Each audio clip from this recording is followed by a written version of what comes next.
I'm Dr. Martin Shapiro, and I study learning. I'm Dr. Carl Oswald. I study human memory. We're professors in the psychology department at Fresno State. Carl, you know what the most important thing for learning is? Carl?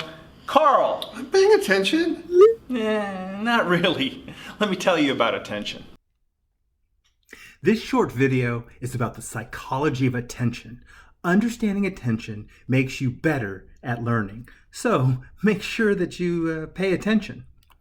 So have you ever been at a party or a crowded restaurant and you're talking to a friend right in front of you?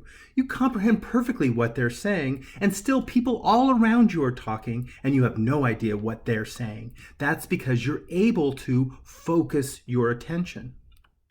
Let's try a little exercise. I'm going to show you a video of me reading two passages. I want you to attend to me reading on the left for a while, and then about halfway through, shift over to the right. Ready? Go.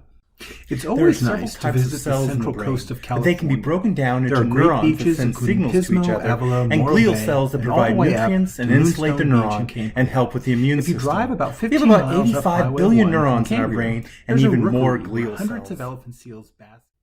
Now that's kind of a difficult task, but you were probably able to understand the stuff on the left and nothing from the right until you shifted your attention there. This is called executive attention, sometimes top down or purposeful attention. You are consciously aware of where you're shifting your attention. It's what you can control. There's also stimulus-driven attention, sometimes called bottom-up or unconscious attention. You don't have a lot of control over this because this is really set up for your survival. Imagine you're a little critter walking around the forest and you hear something rustle in the bushes, or you see something out of the corner of your eye. You better attend to those really quickly or you could end up being eaten. Did you see the little blue monster? You couldn't help miss it because it was something new, it was something novel, it was blue, and your eyes went up to it immediately. That's an example of stimulus-driven attention. Different areas of the brain are involved in these attention systems. The prefrontal cortex right here helps to regulate what you're attending to and what you want to ignore. That's the conscious control over attention. But a large portion of the brain deals with this stimulus-driven attention because that's about survival, such as the temporal lobe or the parietal lobe. But we have some problems with attention, especially in modern times. For example, social media companies are very good at stealing your attention. It's their entire business model. So they learn a lot about where you attend personally. They gain a lot of information. How long did you spend looking at something? Did you look at it just a little bit longer? If they can get you to look at something for 10 seconds, 20 seconds longer, that's great. So you might like watching videos of people crashing, and they're going to show you more of those. Or maybe thrill sports. How exciting. So you want to watch these things, they're going to start feeding you more of those. Or maybe you just like cute furry animals, and that's what they're going to show you. All to try to control that executive attention.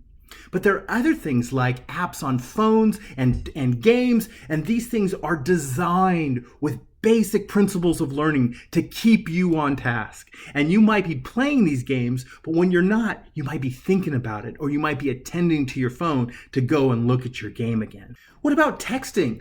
Texting is a great way to connect with friends and family, but we do it a lot, and we can feel that buzz in our pocket when we get a text from somebody. Sometimes we even feel the buzz when it's not there. These things really gain your attention. So what can you do? Well, maybe you can just destroy your phone. Well, maybe not. There are some things you can do. For example, you can practice to get better at attention like you practice anything. Here's a little exercise. Start studying or reading and start a timer. And when you feel like your attention moves to your phone or to something else, stop the timer. How long did you last? 30 seconds? A minute? See if you can improve that time. Or do a countdown timer. Start it for 5 minutes. And for those 5 minutes, you are just focused and studying. When the 5 minutes is up, spend a minute or two looking at fun videos, putting your attention other places. Then start the timer again. See if you can improve that time.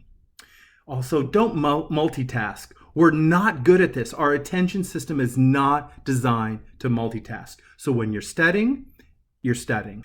Another thing is try to find a quiet place that is just designed for you to study. What I do is I put noise-canceling headphones on when I'm reading and studying because I get very easily distracted by noise. I look kind of silly, but it works for me. The library has great places to go and study that are designed to be quiet and non-distracting. So go there, study 15 minutes there is better than studying an hour in a noisy place with a lot of commotion. They also have rooms that you can reserve that you can go to, and it's all about being quiet and studying. Again, go there for a little bit of studying. You're going to save so much time compared to studying with a lot of noise and a lot of music and a lot of distracting people. Also, there's nothing that ruins attention more than poor sleep. So prioritize quality and consistent sleep. I can't recommend this high enough. Finally, don't rob other people of their attention. So if somebody is trying to attend in class or at the library or wherever, do them a favor and remove these stimulus-driven attention grabbers. So here are some take-home messages. Attention is essential for learning, so value and protect it. Work to control your executive attention, that which you can control. Find a place that reduces distractions. Get rid of those stimulus-driven attention grabbers. Don't multitask. Our attention system is not set up for it. Fight apps, social media, and even texting. They steal your attention and they're really good at it. And finally, protect other people's attention when possible. All right, good luck.